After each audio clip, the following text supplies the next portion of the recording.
Welcome back to the homestead. It's a wonderful Sunday here. The sun's out. It's supposed to rain a little later today, but you've seen us take the radiator out, get rid of the electric fans. We have our mechanical fans over here. I don't know which one we're going to use just yet, but we have a couple different models. We have a new radiator shroud. Well, not new, but we have a radiator shroud. We have all the factory parts. What we didn't have, we went and got. We got a couple new hoses. We got an overflow tank. We got the brackets to mount the radiator, the little bushings. So one of the cool things with these older trucks is it's a website or a company called LMC Truck, Lima Mary Charlie. Lima Mike Charlie is the proper phonetics. Anyways, lmctruck.com, and you can go in there and you can shop by your truck. And even if you don't buy the parts there, every little piece of the truck is blown up into descriptions of what's what. So it's easy to see what you may need or what you may not need. For example, I got all of the mounting hardware for the shroud, all the mounting hardware for the radiator, the bushings, the overflow tank, everything except for the hoses I got at LMC Truck, and I think it was like 60 bucks. So great resource. So we're going to go ahead, we're going to start by putting our bottom radiator hose on. And when you get to these, a nut driver is your friend rather than a screwdriver because it's much easier to keep it on there. But this one has to go on before we start putting stuff together. And these clamps you want to look at, like what makes the most sense as far as getting to it. And you sort of want to remember that there's eventually going to be a shroud in here in your way. So I'm probably going to put this one on this way so that I can get down in there with my nut driver even after the shroud in case I have to change this later. And I don't want to take the shroud and everything out.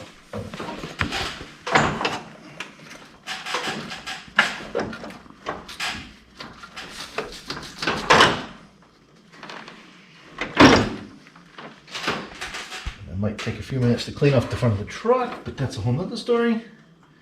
It's amazing how tools pile up when you're doing these projects. Well, actually I think I'm probably going to take that off and turn it around because it's going to be in the way of the belt. So now you got a couple choices. We could pull the hose back off, or if you didn't know, on these worm drive hose clamps, you can just unscrew them. So I'm going to flip it over and put it right back together. It's pretty close to the alternator belt here. You probably have maybe a 1/4 inch of space right there on the alternator belt. So I mean on the power steering belt.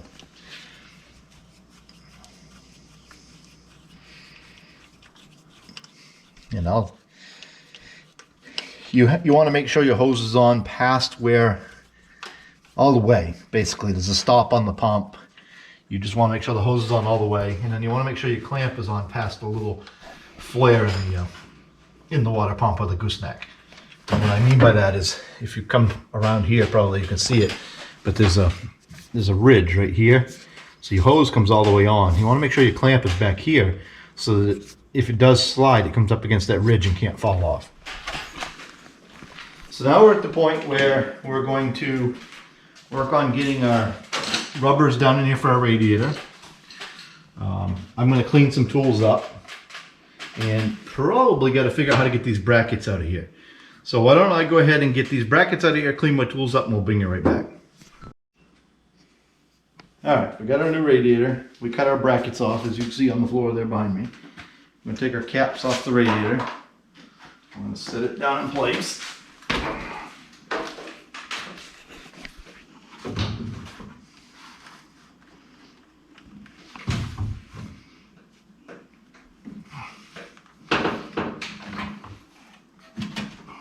Just like so.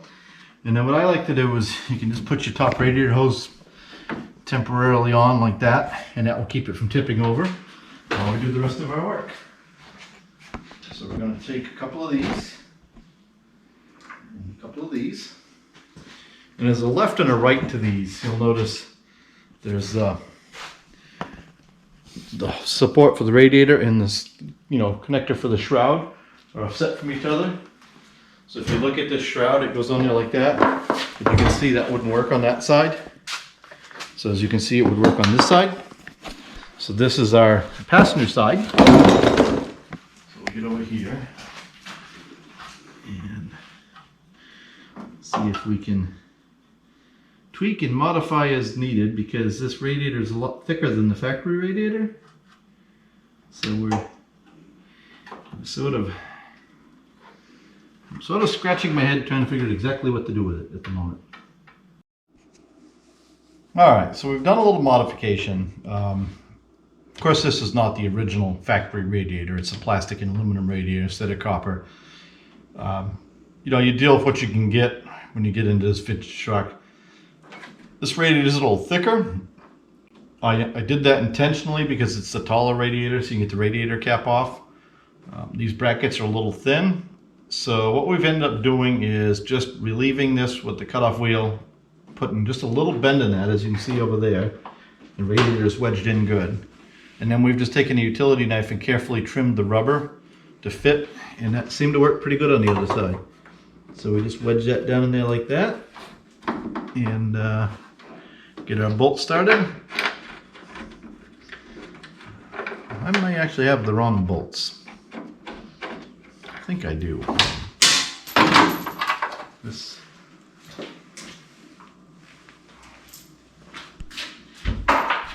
There's the bolts. So again, whoever owned this truck previous to us, half the bolts have been changed out for some reason. We don't really know why, but they have.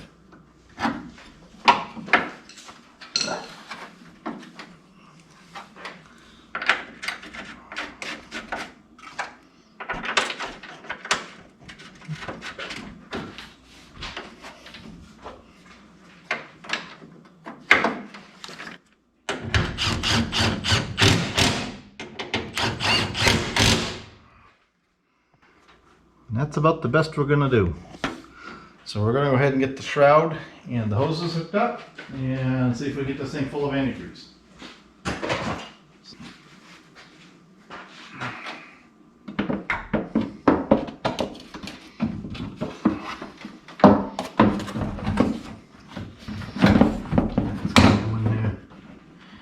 going to end up going in there just something like that.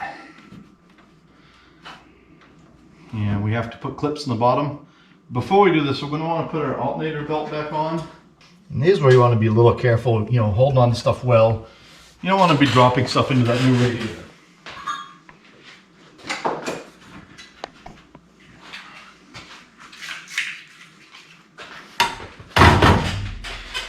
See, the old man was thinking about us when he packed this away upstairs.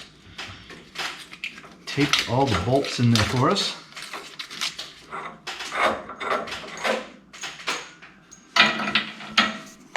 So now what we're going to do is we're going to set that over there. We're going to get our shroud started back down in. Like so. And get that out of the way. And take this and bolt.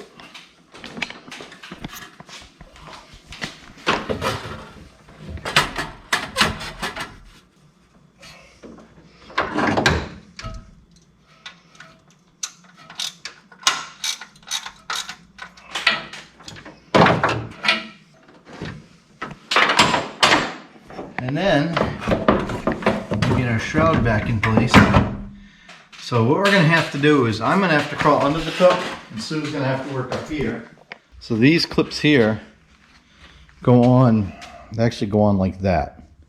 So that goes into the radiator shroud and that sits down into the radiator support, the metal part of the support.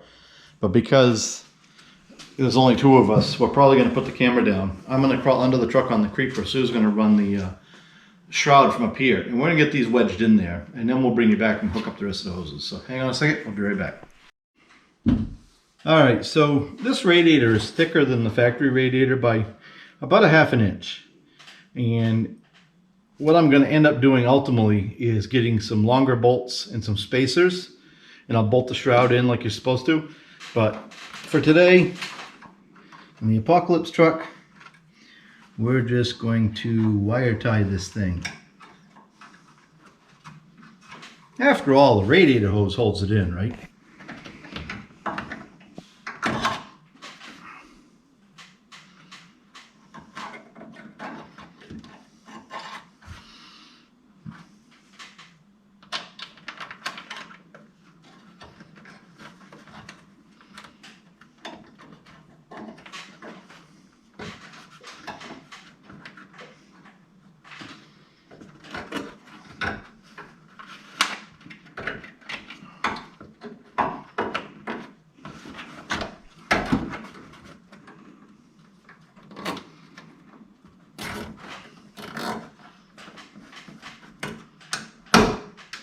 It is getting harder to find parts for these old trucks, and a lot of the manufacturers are kind of doing more universal stuff. You know,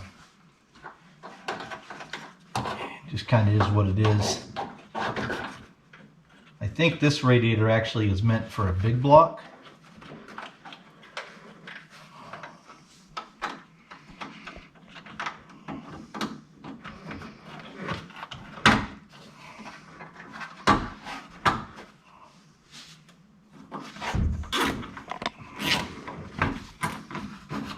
Okay, so now we're going to put our top hose on. I'm going to find my hose and 2 clamps.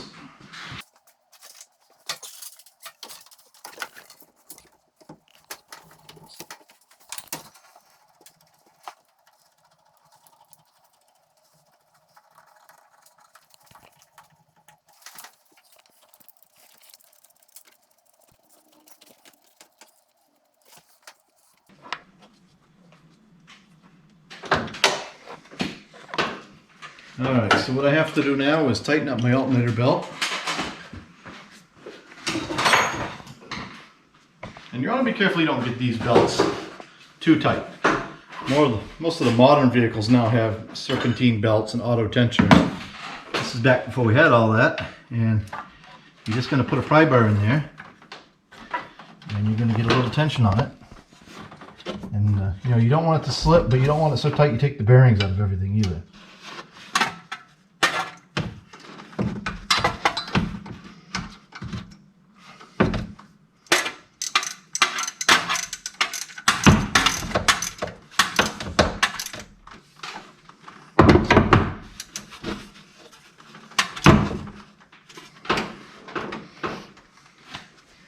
So then, what we're going to do, we still have to deal with our overflow tank. We'll deal with that a little later. But what we're going to do is we're going to fill this full of a 50-50 mix of antifreeze and water until it's full here. Then we're going to start the truck. We're going to let the truck run, keeping an eye on this. And when the thermostat opens, this is going to just go right out of sight. We're going to add more until it's full with the thermostat open. And then we'll hook up our overflow tank, and we should be good to go. I think what we're probably going to end up doing, as I look at this radiator shroud, there's a 1/2-inch lip right here that's kind of preventing us from setting in against everything tight. I think we may end up taking this back out at some point and actually taking the cutoff wheel and cutting that plastic lip off all the way around and kind of modifying the shroud a little bit to better fit this radiator. And that way these will come right up tight here and everything will fit correctly. I believe, you know, having looked at it, I've looked at it and I'm pretty sure that's going to be the way to go.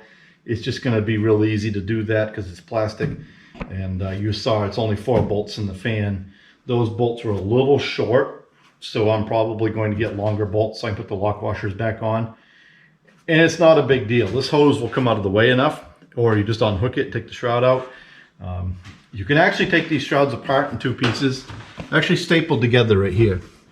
But basically, like almost like the old household stapler staples. They come through and they fold over.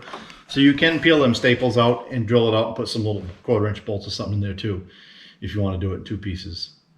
So we're going to go ahead and fill this up, get it running, get our overflow hooked back up, and we'll bring you guys back, you know, as we get it running, so you can see the antifreeze go down.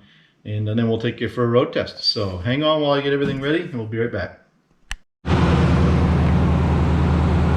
Alright, so we got the truck running, as you can hear in the background. We're going to let it come up to temperature and make sure the antifreeze is topped off. I want to take you in and show you what we're looking for. So, you can see the antifreeze down in there. When the thermostat opens, that's going to go right out of sight, and we'll top it off. So we're going to let that go through a couple cycles, come up to speed, make sure we don't have any leaks, and we'll go from there. So we'll bring you back when we get to that point. Alright, let's see if it'll steer now. And it's going to make some noise for a while because there's a lot of air in the power steering. But it definitely steers.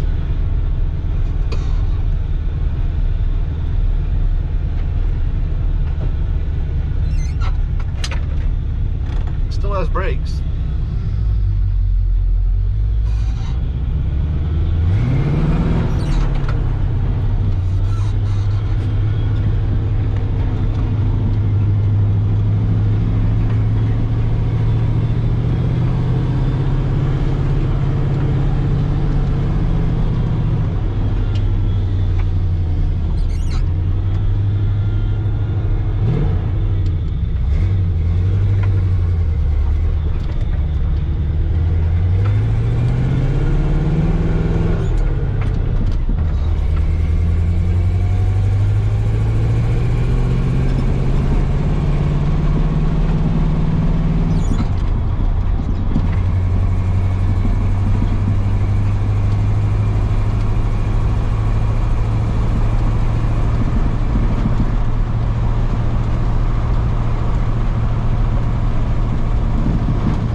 this truck there was still snow on the ground, and now we're starting to have some fall color, as you can see in the leaves with us driving along here. So it's been a bit of a long-term project, but we have driven it a lot in that time. Today's a good day to get it running because in the next day or two we've got to go pick up more hay for the pony. So it seems like it's working. Yeah, I think we'll take it home, we'll check it for leaks, top off the power steering fluid, and we'll put some miles on it. I got to center the steering wheel. It's off about a quarter of a turn, which doesn't really hurt anything, it just looks funny. But so far it seems to go pretty good. We want to take for a short shakedown before we get it out on the hot top. I'm probably going to try to change that throttle cable so we don't have wide open throttle all the time. Thanks for watching. Don't forget to like and subscribe.